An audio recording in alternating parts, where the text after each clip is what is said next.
really going to sit in this place today for almost 2 hours and not talk about how it is that Roger was killed in his own home with 6 bullets in his body without anybody identifying themselves? Are we really going to sit here today and act as if Roger died of cancer?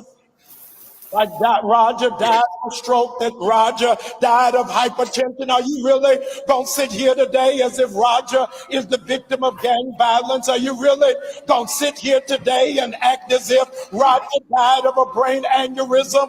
We got to call it as it is. Roger died of murder.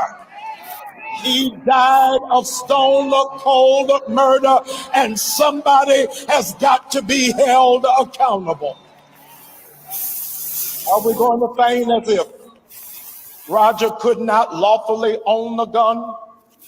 Are we going to act as if because he was black, he was not protected by the Constitution he defended? Roger was 23 years old, a member of the United States Air Force, in his own house with a firearm that was registered and legal. And a police officer came to his door and shot him up like a dog in the street, as if he was not defending the rights of America all over the world. I gotta stop right here because I want to say to you what it is that a lot of you will not like, and that is Roger was better to America than America was to Roger. We owe him a debt of gratitude and a debt of thanksgiving. Roger had the Second Amendment on his side, and he had a right to bear arms. I want to say what may not be popular, but what is absolutely true. The preamble of the Constitution said, we hold these truths to be self-evident, that all men are created equal and have the inalienable rights of life, liberty, and the pursuit of happiness. Roger had a right. And if George Zimmerman had a right to carry a gun, then Roger had a right.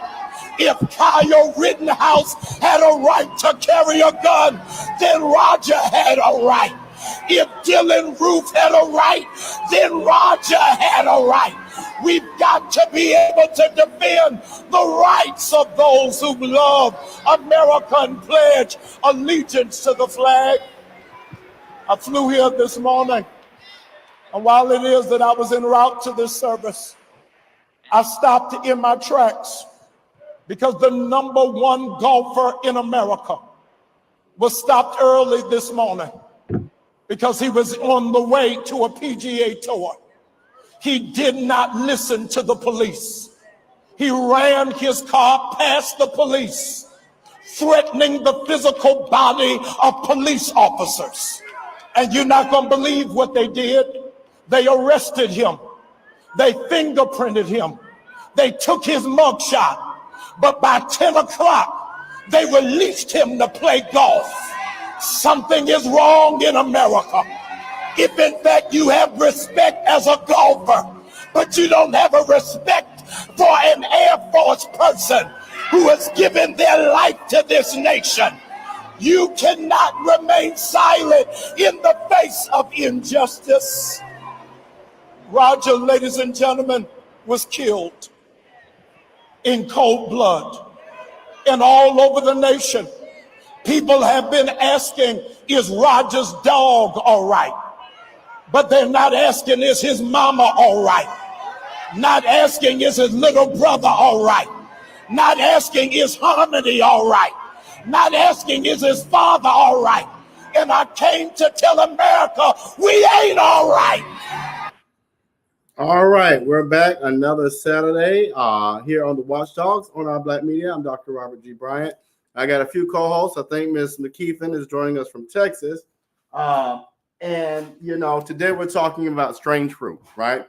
If you are anything familiar with slavery, as we are in America, we understand that strange fruit was a result of slaves, black folk being tortured by the white population and being hung from trees. And so when you hear Billie Holiday's song on strange fruit, You understand what that's talking about, right? That phenomenon has not changed, right? We're in the year of 2024, and we have an election looming upon us right in November, and we see Project 2025. You know, one of the things that I'm big on is making sure that we are educated around how things look different but in the same. So it's the same thing in the same wolf in sheep's clothing, right? But it looks a little different. And so things have not changed across America. In fact, Bishop Bryant just talked about something is wrong in America. Something is wrong in America. Where else would you have seen, you know, someone who convicted of how many 94 felonies almost get to walk free? You get to see a white male call Donald Trump do that. A white privileged male with money. And so, Chandra, we have something is wrong in America. What are your thoughts? I think you're muted.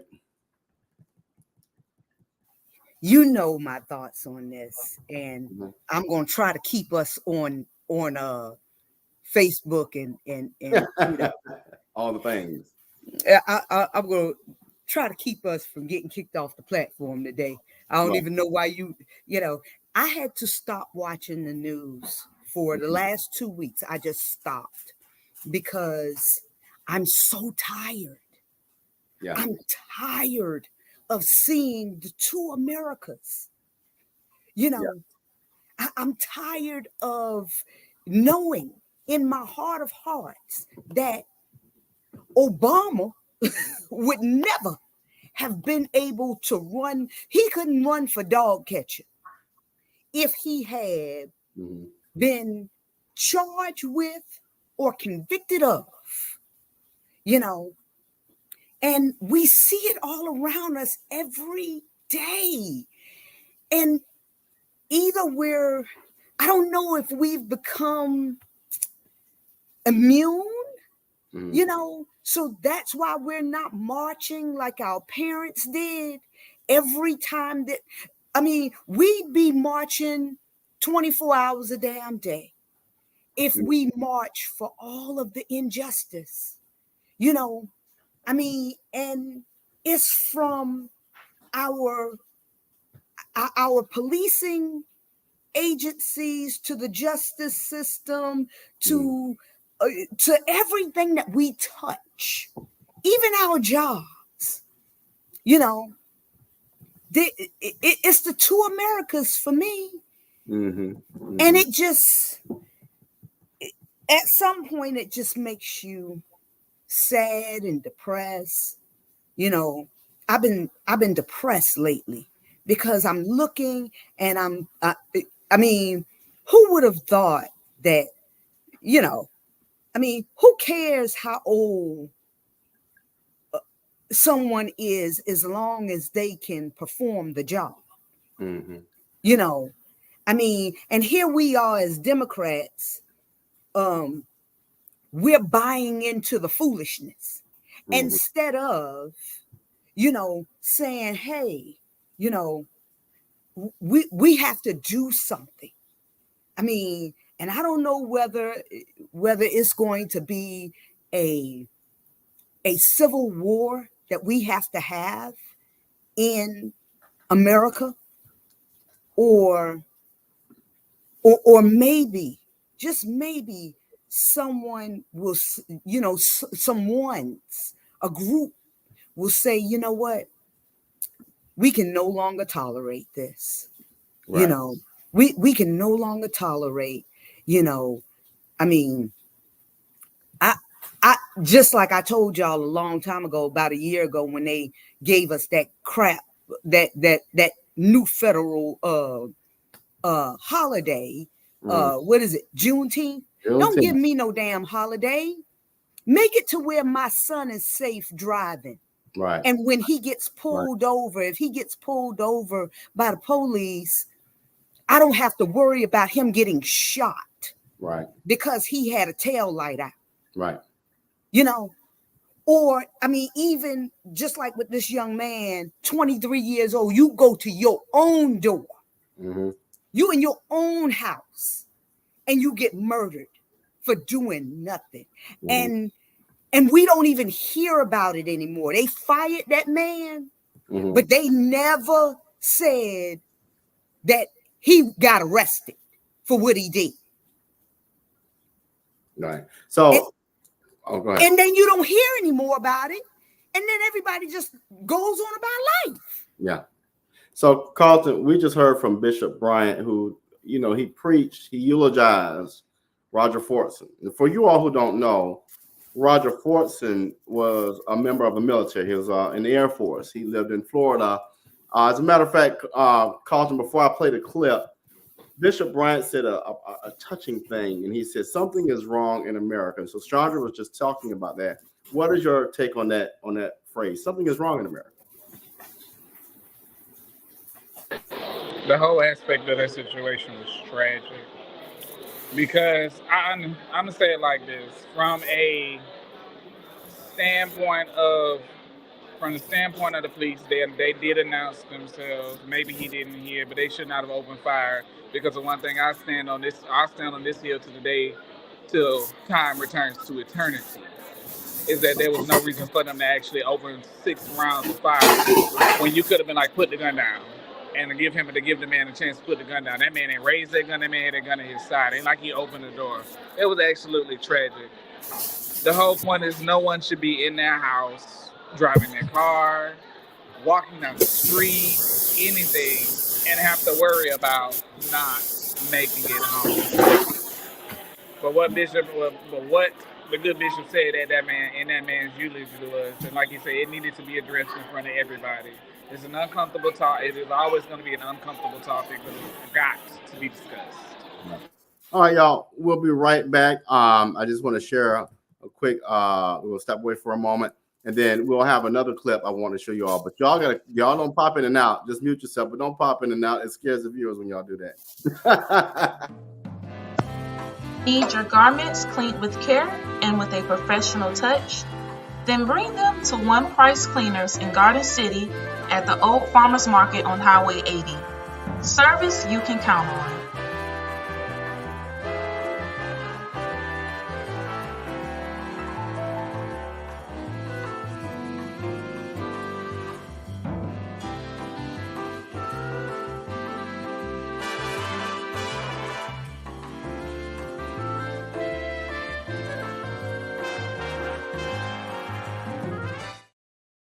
All right, so we started today with the eulogy by Bishop Bryant at New Birth Missionary Baptist Church.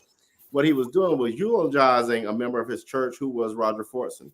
Roger was murdered by a police officer in Florida, and here's the body cam from that. Sheriff's office, open the door.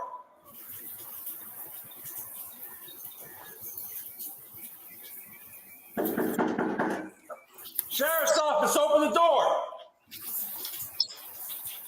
Step out. Drop the gun! Drop the gun! Drop the gun!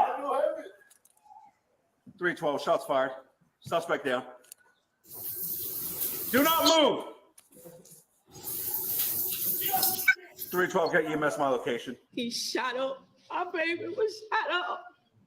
He was shot 6 times. Roger was the only person in his apartment. They said they was answering to a disturbance. Was he fighting himself?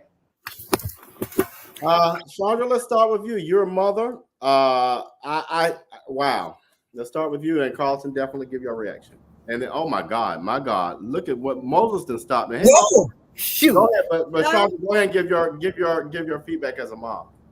As a mother, every day until he is arrested, I would be standing outside with his autopsy picture, outside of the courthouse, outside of wherever I could stand. I would have a big life-size portrait of this is what they did to my child, just like Emmett Till's mama did. Because it was not, America did not start taking notice of the injustices that was happening to African Americans back during the Civil War. The Civil Rights Movement, until Emmett Till's mama said, nope, open the casket. Open the casket. And that's what we need to do. That's what every mother that has suffered this type of loss needs to do. They need to be standing on the just like them white folks storm the Capitol. They need to storm the Capitol with these pictures and say, until justice, we won't move. We're going to keep embarrassing the United States until justice comes. Julius, what's your take on it? Well, I agree that we don't do enough advocacy for things like this. We don't stand united. There is no such thing as a united front in either the African American community or the Democratic Party. The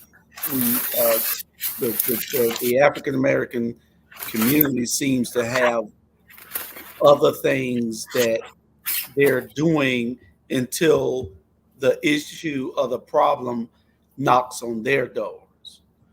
The Democratic Party seems to think that times have never changed and that they don't need to change. So they don't do anything as a group. They don't do anything to outside of the norm. You have to be able to change and adjust to everything that's happening in the world. And one thing that the Democratic Party has not done is change and adjust it. And one thing that we have not done is, as a people, as a community, as an African American community, we have not adjusted and changed. We adjusted. It took a long time for us to get them in this mindset, to get us in this mindset that we're in, and we have not adjusted. We have not changed. We've gotten there and got complacent. We've gotten lazy. There's no advocacy. There's no togetherness. There's no nothing where we can actively fight the system. And we have the numbers to do it. If we come out in the right numbers, they'll listen. So, you all, this is, and I believe this is a statistic I got, how Black Americans are killed at a higher rate than white Americans. And one of the things that Chandra continues to say on all of the podcasts is, there have been, and this is no shout out to any particular culture, but there's a Jewish protection bill, a bill to protect the Asians, a bill to protect gay and lesbian folks, a bill to protect the dog, a bill to protect the cat. No bill to protect Black Americans, but then you give us Juneteenth pat on the back and say, we'll see you in November. I kind of have a problem with that. And I agree with Chandra says, we need to take more drastic measures. I almost say we need, for every mom and every Black person killed by police, we should take and super glue their pictures on Capitol buildings, federal and state, and make a big scene. It's time to embarrass America until America wants to recognize that the people that made all the inventions, like the stoplight, the washing machine, your luxuries, had not been for Black folk, you wouldn't be comfortable today. And that is true.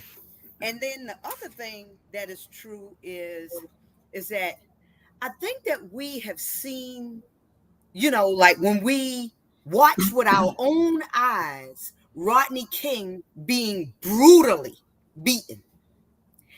And then we also watch with our own eyes when they acquitted all of those police officers. Mm-hmm. So when you are so used to, when you get excited that, finally we have all the evidence. I mean, that man, he shot that boy within 20 seconds of him opening up that door. We got the evidence. Mm-hmm. So tell me why nothing happens. So I think that as Black people, we're so used to, well, nothing's gonna happen.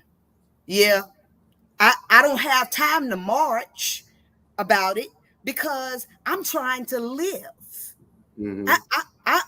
I'm working these 2 dead-end jobs, Right. Yes, I do have boys that could, I have children that can be affected by all of this. But as a mother, I don't have time because the struggle is real. Mhm. Sandra, your lighting is very, very I don't know what's very wrong poor. with it, y'all. It's behind. You got to put your light in front of you. But really quick, It looked like you're a real and African right there. Oh, there there, you go. there I am. There I am. And what gets me as we debate, should Kamala Harris be considered seriously for the presidency? What I sat back and I thought last night, Julius. I said, one that black woman that got us into and out of the civil rights movement. Isn't that black woman that helped children navigate their lives most of the time by themselves without resources? They find a way out of no way.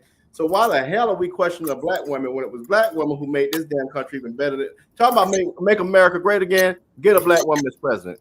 Exactly, because we can do amazing things with limited resources. We think things through. We're not waiting for. I've never waited for a white savior to come. Well, you shouldn't wait for no kind of savior. Yeah. Right. White, black, green. I mean, black women are used to making it happen. So they wouldn't be questioning this. You mean to tell me that y'all thought that, what's that lady's name from South Carolina, Kaylee, whatever? What's her name? Nikki Haley. Nikki Haley. Right. Y'all was fine. Nobody was questioning Nikki. Right. Because she is passable white, even though she's Indian. She's passable white, and she can talk, I mean, she can talk the talk. But the thing with Nikki is she has no original thoughts of her own. She has to look to all these old white men in order for them to instruct her on what to do. But a woman like Michelle Obama could take this country to a new level. And I feel the same way about Kamala Harris. She could take this country to a new level. Right. Carlton? I'm with you when you say Michelle, but Kamala, Well, Carlton, hold that thought. I just got a call in that Patty Hewitt's dialed in, and let her share her message. I'm Patty Hewitt, and I'm worried about our future. Last one. I think about my grandkids and the belief that they deserve every opportunity. And what you deserve, what coastal Georgia deserves, is someone who cares more about their community than about corporate profits and big pharma. I'll see you later. All right, thank you. Small business owners and hardworking Georgians are the heart of our community. Have a good day. Not CEOs, not lobbyists, not shareholders, but who's taking care of them? It's time to ask yourself, what do you want from your government? This is our year to stand up against what we know is wrong. No more DC politicians invading our home life. No more racism that kills dreams and spreads violence. And no more corporate greed at the expense of workers' rights and our environment. So what would be the most meaningful help to you? I've spent the last 8 years working behind the scenes, mobilizing our communities for positive change. And while that is really important work, I can't stand by and allow the same tired politicians to run this country, the same ones who've neglected the real needs of Georgians. I'm ready to take our seat in Congress so I can fight for you and your families. I vote for you. Thank you, my darling. I love you. This isn't about party lines. This is about voting for a better future for more Georgians. Enough is enough.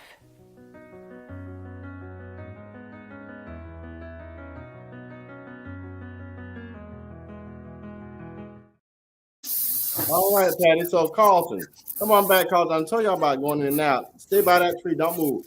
You say not Kamala. We're not opening up a political debate, but please finish your statement. But if I didn't let that, Patty was about to get on the plane, so I had to let that guy come through right quick. I stand by what I say. Kamala, she ain't gave. Let me say it like this: Kamala as a senator gave us a whole lot more than Kamala as the VP. Kamala as a senator gave us leadership. Kamala as a VP gives us statue. So it's I'm not giving here. what supposed to gave. No, no, baby, she ain't giving what she. It ain't giving what it's supposed to give. Well, okay, Carlton, I get it. I get what you're saying, but when in history have you seen a vice president do more than a president? You know, vice presidents are supposed to be the backdrop. You know, they're in meetings, they're going to committees, they're leading things, but no time in history have you seen even Biden he took a back seat to Obama. You know, every what was that guy's name that was with Reagan? When did who was Bush? Bush was Reagan's VP. Bush won. Yeah. So, but he didn't take his place as a leader until he became the president. You didn't hear too much. You don't hear too much about the VPs unless they dumb. Like that one that there was a real dumb one that was the vice president for Bush one. One of the Bush. Yeah. Which yeah. one? I can't think of his name.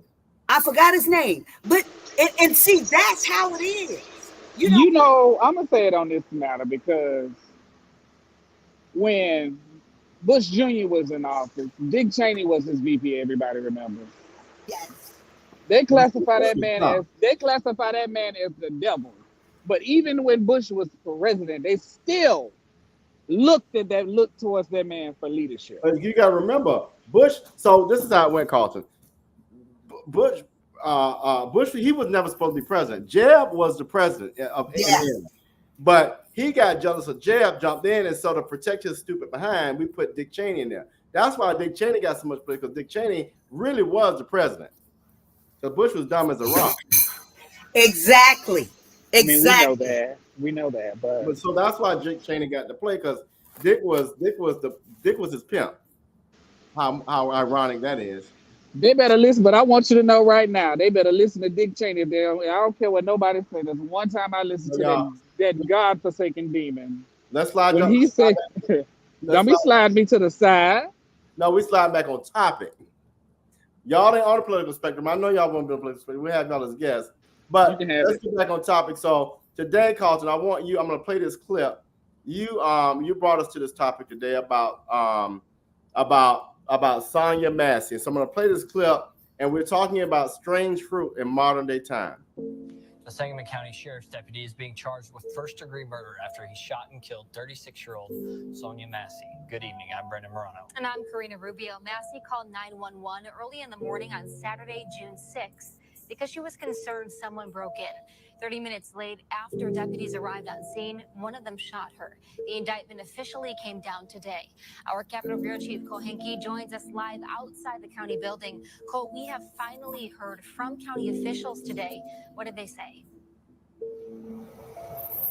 Well, the family of Sonya Massey finally got some answers today as Sangamon County State's Attorney John Milhiser brought down a 5-count indictment against Sangamon Sheriff's Deputy Sean Grayson. But there are still plenty of questions left to answer about this case. Long 10 days of waiting for the family of 36-year-old Sonya Massey and the Springfield community. Up until Wednesday, little information was given about the events that led to a sheriff's deputy shooting and killing Massey at her own home after she called 911 for their help. All right, so Carlton, walk us through that and help us kind of lock in on what you want us to look at today. A young black woman literally was in her house and had a notification, and she heard a prowler. So she did what any good citizen would do and called 911 and said, "Hey, somebody's on the loose, the whoop-de-doo." So they came and they searched the area, didn't find anything. When they got back to the house, there was from my from my research, there was two officers there at the house. One, I think one of them was outside of the door. The other one came in. So the one in particular they're talking about came in. He was talking to her. She went in the kitchen because she had a pot of water boiling. She took the pot of water off the stove. He came into the kitchen, pulled a gun on her, and shot her 3 times for absolutely no reason. And it generally was for no reason. The tragic part about this is the fact that he did not turn his body camera on until after he had been shot.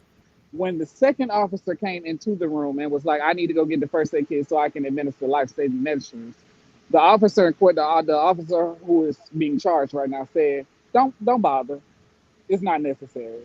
But the other officer still did what he was supposed to do, Right. which So was administer life-saving medicine. So let me play this. And after this video, Julius, I want to get your feedback because you've been in this space. You understand the dynamics. And I just want to get your reaction after this video. Woman shot and killed by Sangamon County Sheriff's deputies. WND's Carly Bronkema has been looking for answers about what happened. A woman shot and killed by Sangamon County Sheriff's deputies. That's going to affect the immediate family and the children of Sonya, as well as our whole community. The whole community needs to take a stand. The Sangamon County coroner says 36-year-old Sonya Massey was shot at her home on Saturday morning. Now, the community wants to know why. Tiara Standage has family who lives near Massey and wants to know what led to the shooting. It's just sad that people can call out for help and end up dead. There's no body cam footage, being released. There's no information being released right now. So it just leads to speculation. And I think that the Sangamon County sheriffs and the police department, they need to come forward with the information about what happened to Sonya. All right, Julius, what's your reaction? And then Sandra, after Julius, I want to hear from you about, okay, we keep from Emmett Till to pre-Emmett Till to now, nothing's changing. So after Julius, Chandra, I want to hear, what do we got to do? Go ahead, Julius. Well, there was a investigation that revealed that you had a lot of the Klan and you had a lot of the skinheads and these neo-Nazi right-wing extremist groups that were infiltrating police departments across the country. And they're putting their guys on the police department and they're killing us in record numbers. If a police officer shouldn't be on the department if they're scared. That's not a job that you go, even, you don't go into the military if you're scary. So you shouldn't be a police officer either if you're scared. Sandra, you got us cooking with you. Because I have a house full of boys right now. Okay, you're just saying. No, I'm saying we could hear all of it. I got you. I'll mute you when it's your turn. Go ahead. Yeah, but it's a shame that we don't have a better overview, oversight of all of this. There's no urgent need to change laws or anything because they're just killing us. Because the American society feels that we don't matter. So if it was police officers killing Asians, then it would be a problem. If it was police officers killing some other ethnic group, it would be a problem. It's not a problem when they're killing us. And we have to be able to stand up and say enough is enough, because we're taking too much of this. And we could sit and talk all damn day until all of us start getting together and saying we're going to advocate for what is right, advocate for justice for us. We've been advocating. Every time there's a cause anywhere in the world, we're there with those people, whoever it is. I don't care if it's in the Congo or Haiti or wherever, but we're never there for each other. All right. And that's what has to change. So after Chandra calls, and my question to you, So Sean, I want you to tell us, what do we got to do? Then Carlton, I want you, Carlton, to speak directly to Black politicians and what do they have to do? So Chandra, what do we have to do? And then Carlton, what do the Black politicians need to do? Our conversations need to come to come out of the barbershops and the beauty salons and all these back rooms that we talk in. When I post things on my page, I have trolls that come out the woodwork. They don't comment on nothing else. But if I say something that they feel uncomfortable with, they start talking. And I had this one girl named last name Betterson, and she's a teacher down in Savannah. And I posted something the other day, and it was in relation to this fake shooting of the president. Mm-hmm. And she said, sounded like a slave, well, unless you are, you need to take this down unless you are independently wealthy. So there's that slave mentality to where even when we're seeking justice, even when we're speaking truth to power, no, we can't say that because Massa might see your page and whip you. He might fire you. He might do. And I told her, have several seats, slave. That's right. Because I'm not that person. I'm not going to shut up just because something that I say, which is truth, might make you feel uncomfortable. If it makes you feel uncomfortable, check yourself. Mm-hmm. If me talking about racism in America, and then you coming back and saying, well, I don't see color. Well, you need to have that checked because everybody in America sees color. Yes. Don't lie. And don't make it okay for a racist to be racist. That's it. So, Carlton, and I'm going to make a comment on that in a minute. That's the most, I want people to stop using that stupid ass phrase, I don't see color. Then take your fucking eyeballs out. Carlton, what do the Black politicians need to do? A while ago, me and some people were having a conversation on this topic. And the idea of it sounds great, but I'm not sure how well in practice it would come. Of course, I support police officers because they keep us safe. They help keep us safe. Of course, we always gonna have every job you go to is always gonna be corrupt people, bad people. But you can't always classify. You can't junk them all together because they're not all bad. Because I've seen police officers stop on the side of the road and help people. One of them I saw, he bought kids in the neighborhood a basketball goal so they can have something to do. But something simple, instead of the union itself carrying the insurance on them, each individual officer should have to carry their own insurance. I'm not saying that they shouldn't fund it. I'm just saying that they should have to carry their own. They should get enough for it's getting paid for. So that way, once enough of these incidents happen where the insurance has to pay, insurance will kick you off if you have too many claims. So once the claims get and they can't get insurance, they shouldn't be able to be officer anymore. I get what you're saying. And so let me step back to what Chandra said, Joel. America has a problem with hard conversations. We can talk all day about the stock market, what's going on in Ukraine, what's going on across the world, but we can't talk about how America hates Black people, how America doesn't want to talk about Black people. We didn't bring ourselves over here. You put our people on the boat and brought us over here, and then you want to rape our Black women. But then you say our Black women ain't good enough. They were good enough to make your babies. Now, weren't they, Thomas Jefferson? So let's have that conversation. America needs to stop being a pussy and start having the hard conversations. This is coming from someone who has done diversity, equity, and inclusion work for years. And I'm like you, Chandra. You start off saying, you're tired. I'm tired. It makes no sense to me that a person can be in their home, be killed in their home trying to seek safety because the white people use the police as their personal bodyguards, right? But yet you planted that damn cocaine and them drugs in Compton many years ago. They had a war on drugs against us. We got to have the hard conversations. And so how do we start uncovering those and making sure the slaves of us, right, that Harriet had to leave behind, and the white people and the Indians and Asians and the LGBT realize we here. We didn't ask to be here. We didn't ask for our women to get raped. We didn't ask for all this bullshit, but we gonna start having the conversations. You know, and it starts with our leadership, you know, because if you're living in a city, I'm gonna take Savannah for instance. If you're living in a city where you have leadership that majority Black, why aren't you using your platform?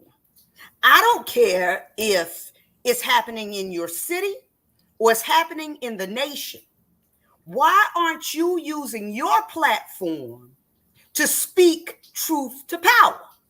You know, and the reason why they don't is because they're being bought and paid for and screwed in the backside by the white man, you know, and they feeling like, oh, well, if I say this, I won't get sponsorship.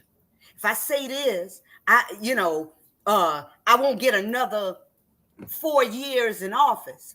But I would rather say what needs to be said for the 4 years that I'm going to be there, and I'm going to make an impact in those 4 years, just like when Keisha Gibson Carter and them were in office. They were speaking truth to power, you know.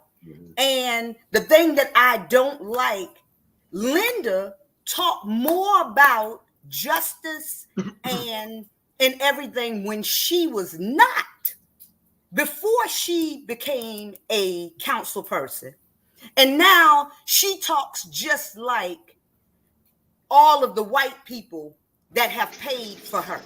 I mean, that's what happened when you get a check in your pocket. You're going to start doing what the people want you to do because they want a check. You know, but see, how is that benefiting your community? It's not. I would rather. It's not going to ever benefit the community. It's for self-benefit.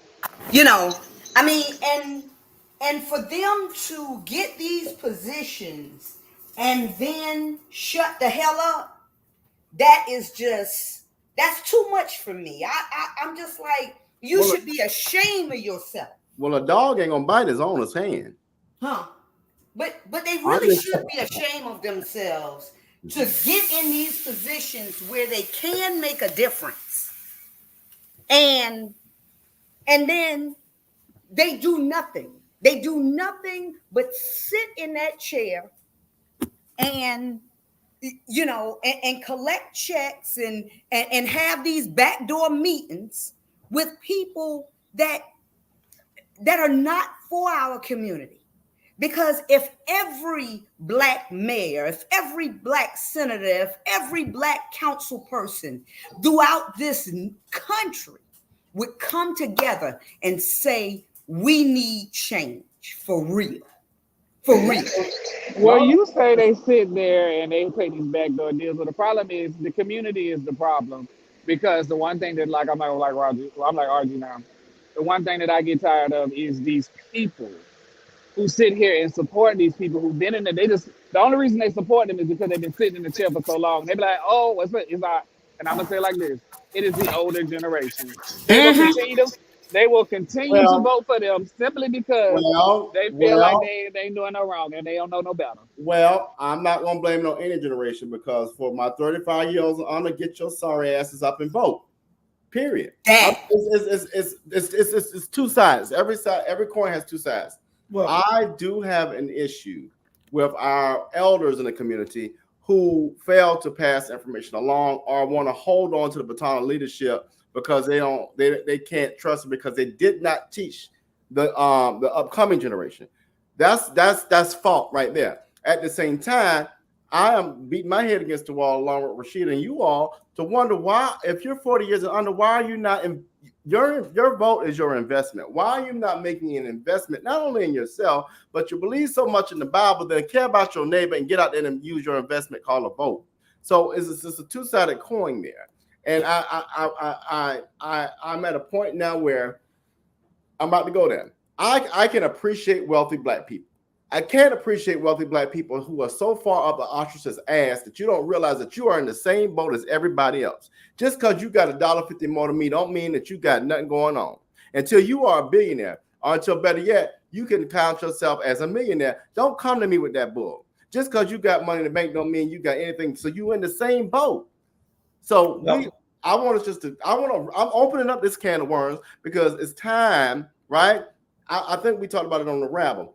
I don't care about no Democrat, Republican, Libertarian. I care about the fact that there was a whole bunch of motherfuckers, excuse my language, y'all, I'm pissed off about this, on that boat.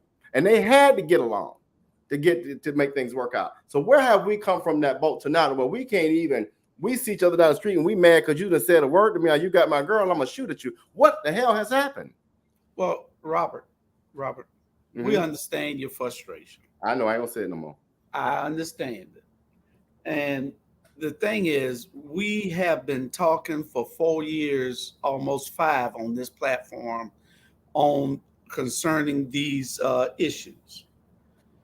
We have been advocating to a certain degree for correction and solutions.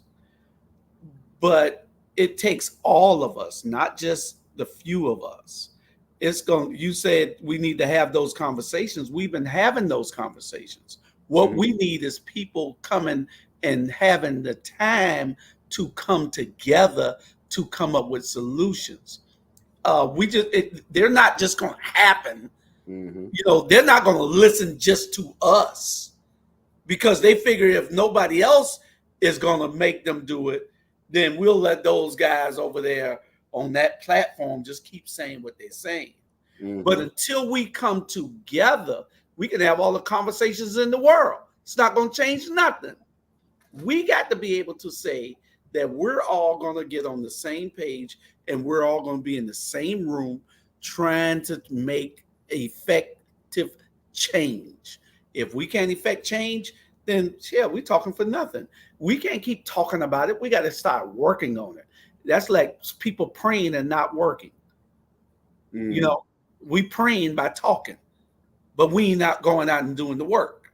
It's an everyday thing. We can't keep talking and yelling our heads off on this platform with over 20-something shows on all kinds of subjects, talking about trying to change somebody's life if we aren't going to walk the walk. We talking it. We got to walk the walk, and we got to be able to create those conferences. We got to be able to call those people together. It's 20, 30, 40 of us on this platform alone that need to be in the same room to show these people where we are at so we can say, okay, let's effect change. They're not going to come and they're not going to listen. Numbers change everything. If you don't have the numbers, people don't respect you. If you got people in a room doing talking about a subject, they don't give a damn. But if you got 40 or 50 people that might turn into 400 or 500, then they care. And you got to stop making them care. And you know what? On your topic, Julius, I feel like, well, I know that white people are afraid of us. They're afraid of us not because we're the most violent, because we are not the most violent. They're afraid of us because of all of the things that they have done. Can you imagine sitting right next to somebody that you stole from, you raped their wife, you kill half of their family members and all this, and y'all sitting, and then we got to sit right next to you, and you kind of wondering what they, how can they just pray about it? I feel like they're gonna get me at some point, so I'm gonna get them first. So they have ingrained it into every, police officer, all this. Well, they gotta be They got to be held under control. They got to be, you have to mismanage them and all of this type of stuff, because we don't want them to wage what we know we deserve. Okay, well, and I agree with you to a certain extent. The part that I'm having a problem with is that it's not just white people. It is let's just call them what they are. It's the establishment. And some black people are part of the establishment. That is true. So we got to be able to call those people out also. You got people with a lot of money. You got people with a lot of influence in our community that don't do nothing. Robert talked about them a minute ago. So we can't just talk about white people. We got to talk about every damn body. Everybody gets in this boat. We don't need to be talking. We need to be talking about the establishment. They're the ones who are doing all the things that you're talking about. It ain't just them. It's those people that don't want to lose their status and their money also. So we got to be able to put all of them in the same pot and say, hey, this is what it is. And then people will probably see, because as long as we keep saying whether that it's white or it's black, we know now that there are many of us with them. Look at Clarence Thomas. Look at Tim Scott. So Yeah. we can't, we got to be able to say who they are. It's the establishment. It's the Republican Party. You can call that without saying color. We got to be able to tell people who they are, and not think that we're on here saying that it's black against white, and when it's not. It is a system against us. It's a whole system.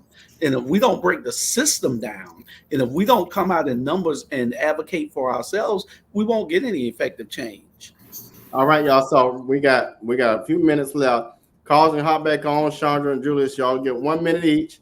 We talked about strange fruit in modern times. What's your last minute? 1 minute comment? Chandra, go ahead. Strange fruit in modern times. Mm-hmm. We have to change. We have to change up the strategy.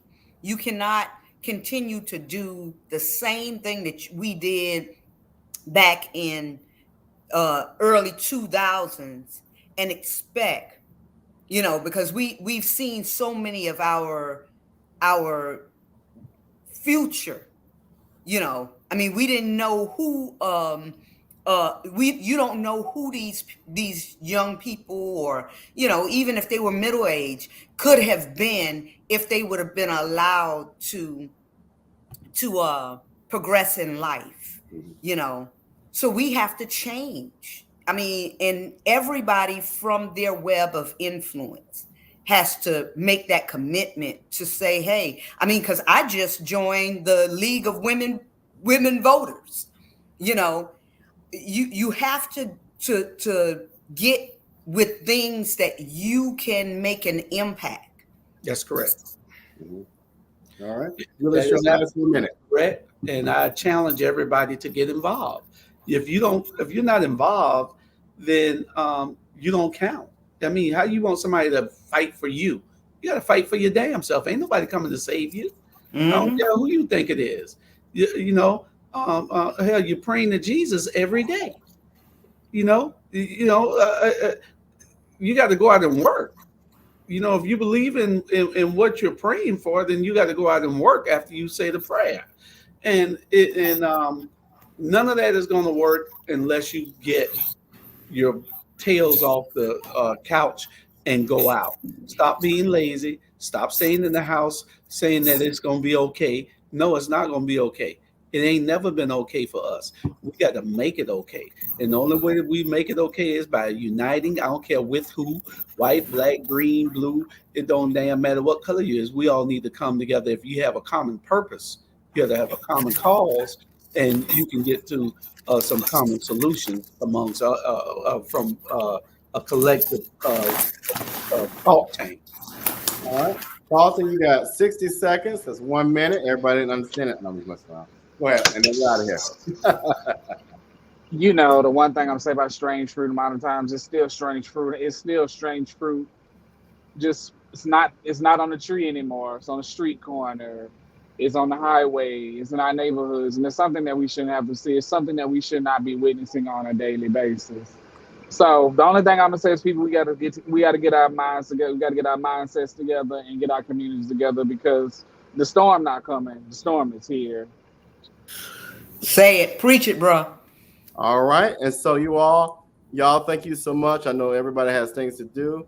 We're going to end with Billie Holiday's song, and so I know you all can go ahead and tune on out. But I hope they don't screen us for you putting Billie Holiday's song up. We can't put nobody's song up. Okay, we won't put Billie Holiday's song, "Strange Fruit." We will see y'all next week. I'll just show y'all where it's at. It's on YouTube. You can say that you're not the owner of this music.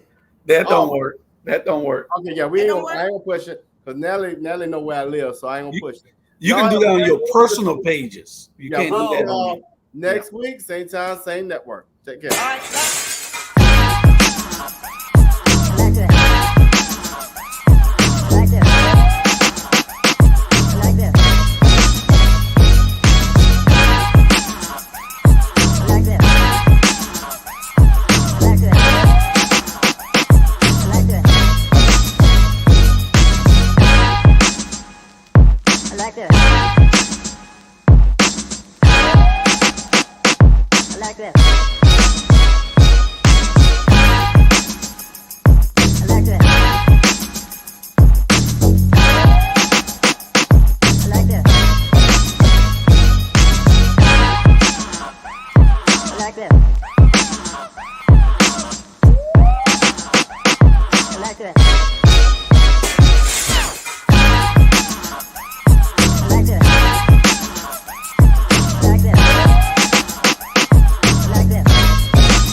like that.